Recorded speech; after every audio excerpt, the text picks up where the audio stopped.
Conteúdo cinema. O tema, ainda é o primeiro tema, né, que são os visionários, que vai de 1902 a 1931. Nós vamos falar então sobre o sexto tópico. Se não me engano é o do meio, né? Porque são 12 tópicos, tem isso aqui, que é a questão do filme chamado Aurora, né? Bom, foi feito, realizado em 1927. O contexto é o seguinte, né? O gênero é um drama mudo, muito interessante esse filme, vale a pena ver. O roteirista é o Maia, né? Tal. Bom, antes, em 1922, numa versão Pesadelo de Drácula, Murnau ajuda a definir o gênero do terror com Nosferatu. Depois, em 1927, a Metrópolis, também é um clássico da ficção científica de Lang. Também exibe o espetáculo da cidade moderna. Em 1930, em Um Pão Nosso de Cada Dia, de Murnau, um jovem se apaixona por um rapaz, uma jovem se apaixona por um rapaz do campo, sendo rejeitado pela família dele. Quem é esse Murnau, né, esse diretor?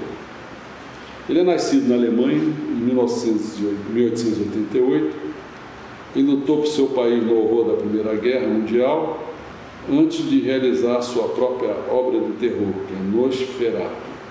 O primeiro filme baseado em Drácula. A última gargalhada provou que ele sabia comover tão bem quanto assustá-lo. Ele era muito erudito, levou o Fausto de Goethe à tela antes de ir para Hollywood em 1926. Seu primeiro filme nos Estados Unidos foi esse que nós estamos falando aqui, que é Aurora. Ele morreu num acidente de carro em 1931. Então ele fez, os principais filmes, a meu ver, são esses. Em 1922, o Nosferatu, em 1924, a Última Gargalhada, em 1927, esse filme chamado Aurora. Nós vamos comentar aqui, né? Em 1927, um filme mudou a história do cinema. O cantor de jazz, com Al Jolson, foi o primeiro longa-metragem falado. Outra música também foi exibida nas salas daquele ano, mais um filme mudo.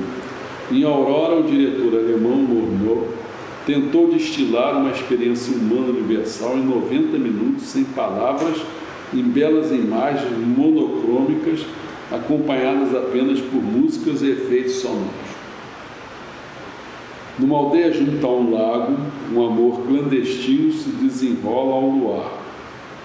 O homem é um tipo honesto, seduzido pela vampiresca mulher da cidade.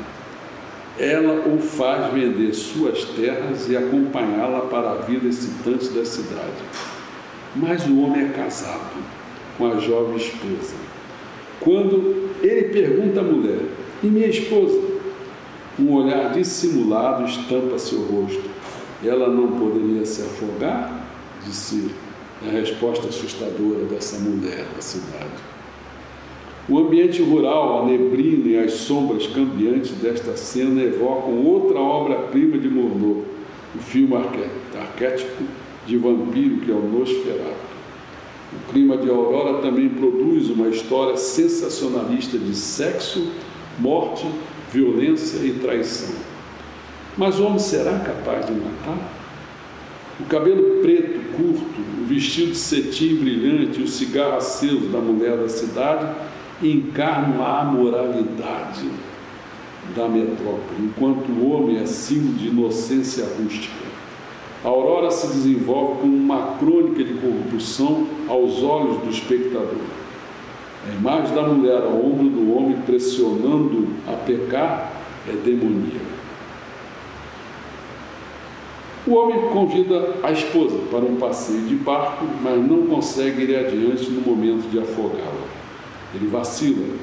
A esposa foge. Quando ele a alcança, o casal entra num bonde para a cidade, incapaz de falar sobre o ocorrido no lago, por medo de ser ouvido. 2 pontos que eu gostaria de realçar: o despertar na cidade e o último amanhecer. Despertar na cidade, porque eles são do campo.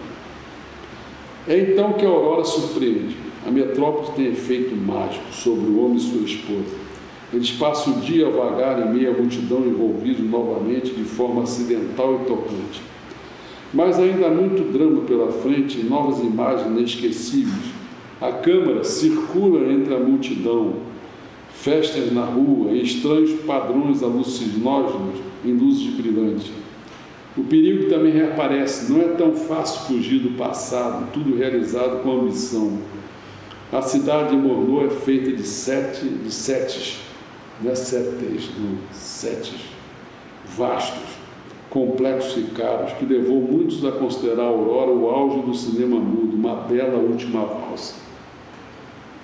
O último ponto, que é o último amanhecer, a Aurora é uma montagem do melhor cinema mudo.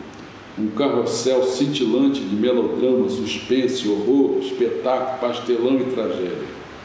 A versão norte-americana ganhou trilha sonora em movietone, com acréscimo de buzinas e outros efeitos sonoros urbanos. Mas o filme não precisa disso para ser realista.